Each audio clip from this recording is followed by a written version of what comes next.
สายคายากับคากวดเนี่ยกระเพาะลำไส้อักเสบเอาทักทายสบายดีเลยครับสวัสดีพ่อแม่พี่น้องอุจีเบิร์ดทุกคนเราตอนนี้คอยกระดูกยาบ่นอนเนาะ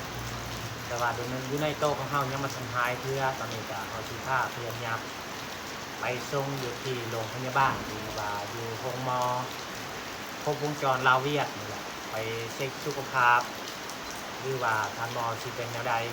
เนาะถ้าว่าเพิ่นสิให้ผ่าตัดก็จากสิว่าหรือว่าสิเป็นยางกันยังมาทันหูทุกคนไปเบิ่งไปชมเกี่ยวกับอาการของเฮาหรือว่าทานหมอวัดเวลาเฮาสิเข้าในห้องหมอหรือว่าทานหมอเพิ่นสิให้เข้าหรือว่าสิให้ท้ายก็ยังมาทันหูทุกคนเองก่อนสิออกเดินทางไปหาโรงพยาบาลหรือว่าทานหมอก็ฝนตกแห้งโอ้ยลำบากขนาดพี่น้องเลย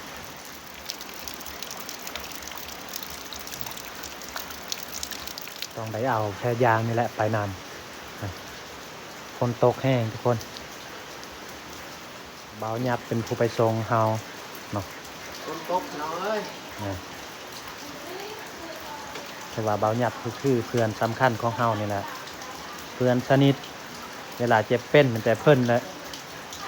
ผู้ไปส่งเป็นคาคือกั้นนี่แหละนี่ใครเจ็บก็ต้องไปเบิ่งแยงน้ำกั้นนี่แหละเดินกัน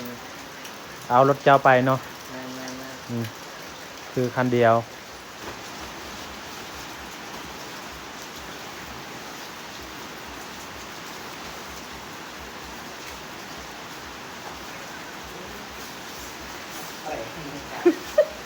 ใส่หมดทุกเบื่อเอามือน้ำใส่เบื้องล่าง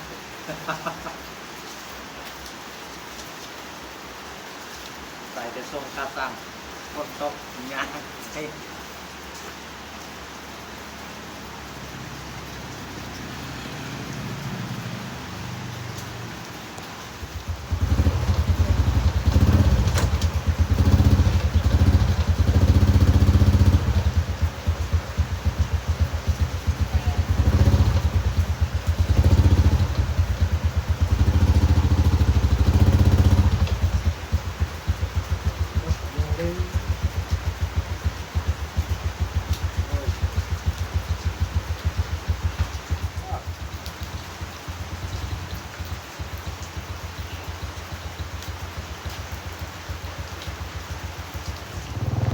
ก่อนออกเดินทางฝนตกแห้งทุกคนเอ้ย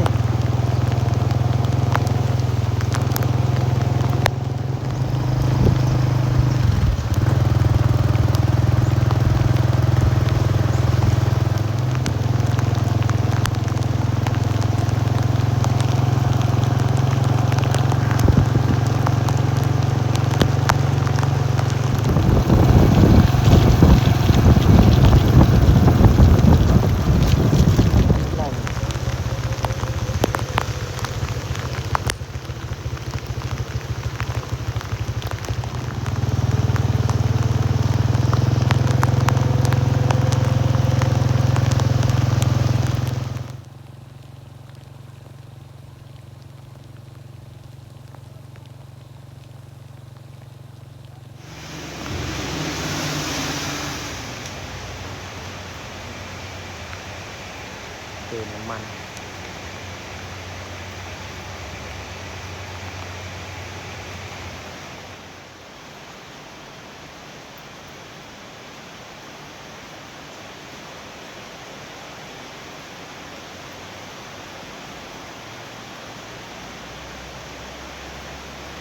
นี่แหละสิเข้าไปห้องหมอตัวนี้แหละห้องหมอครบวงจรแต่ก้อนนี่เขาว่าครบวงจรโดยมีทั่วไปพนักงานเพิ่นเขาอยู่ในแล้ว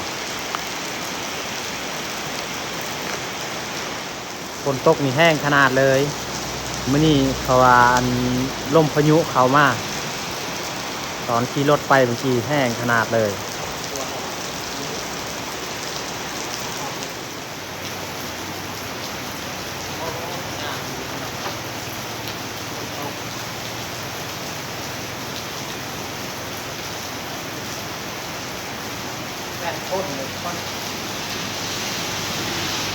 พนักงานเพิ่นเขาอยู่ทางในแต่ว่าบุฮูเขาเจ้าที่ให้ทาย ตอนไปกวดไปเบิงเนาะนี่จะแม่นห้องคนเจ็บ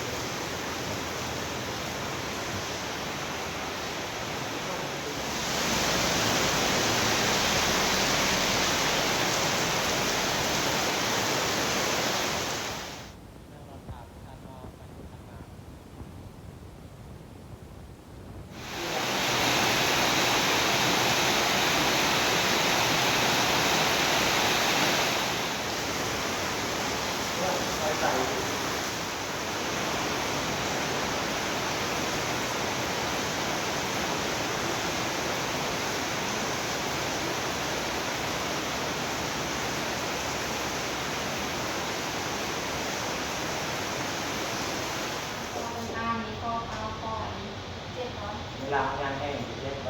ลาเขายางเขาแห้งตามมาต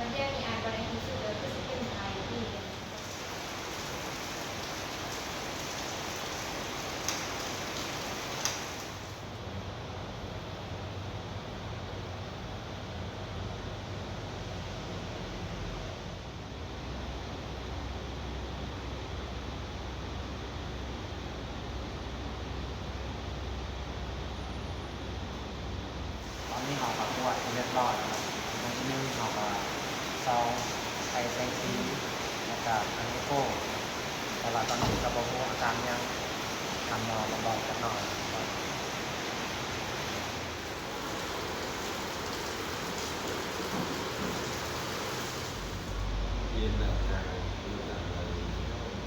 สำหรับตัวทางของแสนดีมากมันดีหายมันมีซื้อติดต่อเด้อ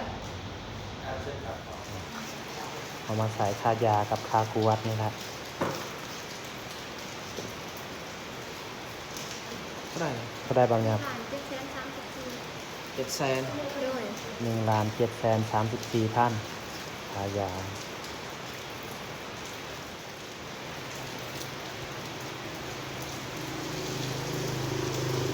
มันมีน้ำเข้ามาถือระยะเอามาดีกว่า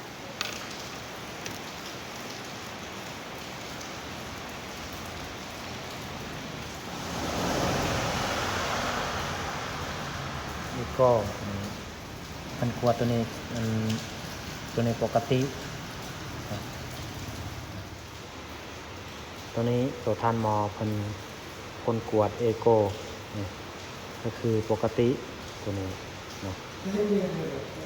เบิ่ง ไขลังยังกับปกติ มาเคล้างกับปกติ ตับบียังกับปกติ อ๋อ มีรายละเอียดอยู่นี่แหละโครงบีปกติป้างจักรยานเคยมาป้างตับอันนี้ก็ปกติ อ๋อ อยู่นี่ปกติเบิดมีปัญหา เอามาเบิ่งคนเสียนะ แต่อันนี้คือทันหมอต้องได้ให้ยาก็คือเส้นประสาทข้อเนาะ อักเสบเนาะ แล้วก็อักเสบกระเพาะลำไส้ อักเสบเนาะ แมน คือสองอย่าง แมนซองยางอันนี้แล้วก็เพิ่นวางยากับมันแต่ปั้วซองยางอันนี้ อ๋อนี่อันนี้ก็คือยาทานหมอเพิ่นวางไว้นะตัวนี้เขากิน ตัวนี้เป็นปัวอันกระเพาะลำไส้อักเสบเพิ่นว่าตัวนี้นี่แล้วก็ตัวนี้เขากินก่อนอาหารนะช่วงนี้เขากินพร้อมกัน เพราะว่าอาการของเขาก็คือกระเพาะลำไส้อักเสบแล้วก็กระเพาะอันเส้นประสาทอักเสบผมจัดให้ยาทั้งหมดก็คืออยู่ในนี้แหละเป็นมากินอยู่เฮือนเนาะนะตอนนี้ก็เฮากับเบาหยับกับจิกลับเมื่อเลาะแถวตลาดนั่นแหละหรือว่าเมื่อกินยาแถวอยู่ในเฮือน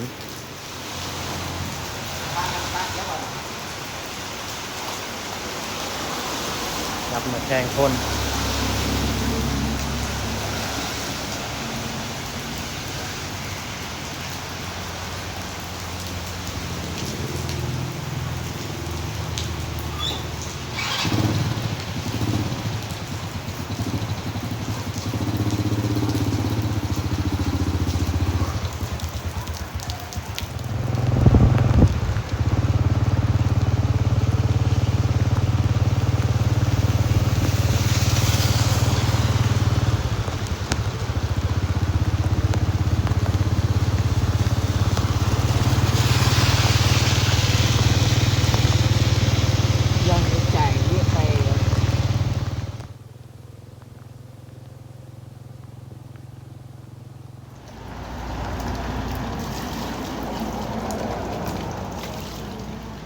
อนเท่าแล้วกินยาทุกคน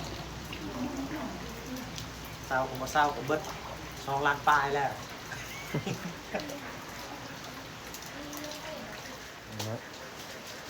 ยา เดี๋ยวดูนาง ส่วนแม่บ้าน2 คนนอนพักผ่อน ฮะดีละคุณเดิน ตอนนี้จะมากินข้าวเที่ยงผักส่วนยาแบบทันหมอพันบอกให้กินตอนแรงเอาหลังจากกินข้าวแต่ว่ากินยาตอนแรง เอามาทุกคนมากินข้าวเที่ยงน้ำกันมาเดี๋ยวเรามากินข้าวอยู่เที่ยงครัวเจ้าของเรือนผมกินแล้วจบตัดเป็นด่างจะจากอ้อยทำอย่างมาเห็นเลยหมา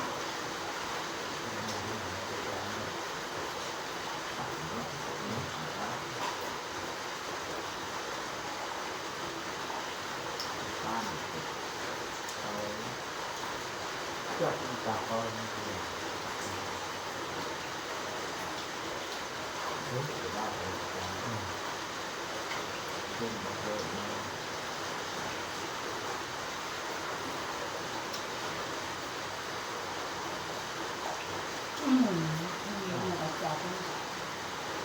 เรื่องอะไร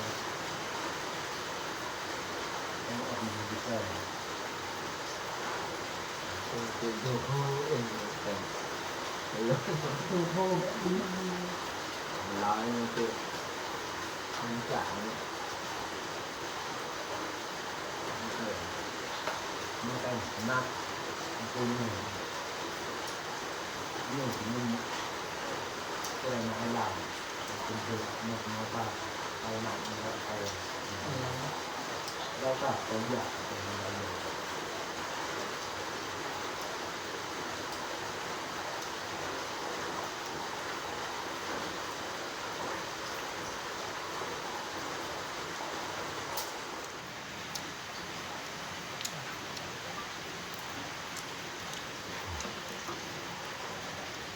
ทานหมอบอกให้กินหมักพริกเอาบ่ได้กินเลยนะตัวนี้จะไป กินแต่พัก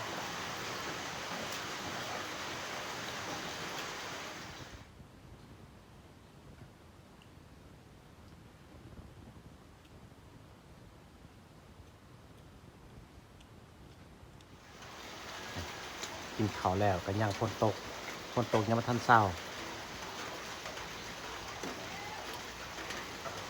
ตอนนี้กินข้าวเป็นน้ำกับสำเร็จเรียบร้อยทุกคนจะมีเขามาจากไป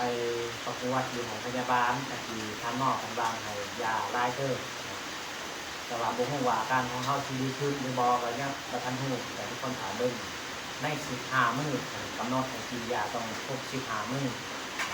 เพราะว่าอาการของเขาก็คือ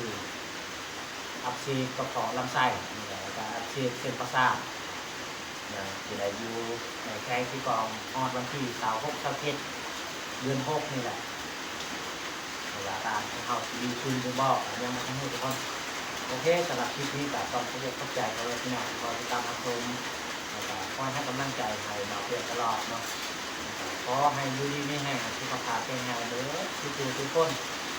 ชนะชิ้นใดแต่ขอให้ได้ชิ้นหนักเดี๋ยวเทศทุกคนพี่น้องเลยมักชิ้นนี้ก็อย่าลืมฝากกดไลค์ที่ใจอย่าลืมฝากกดแชร์เพื่อเป็นกำลังใจให้บ่าวเพื่อเทศคลิปต่อไปขอขอบใจ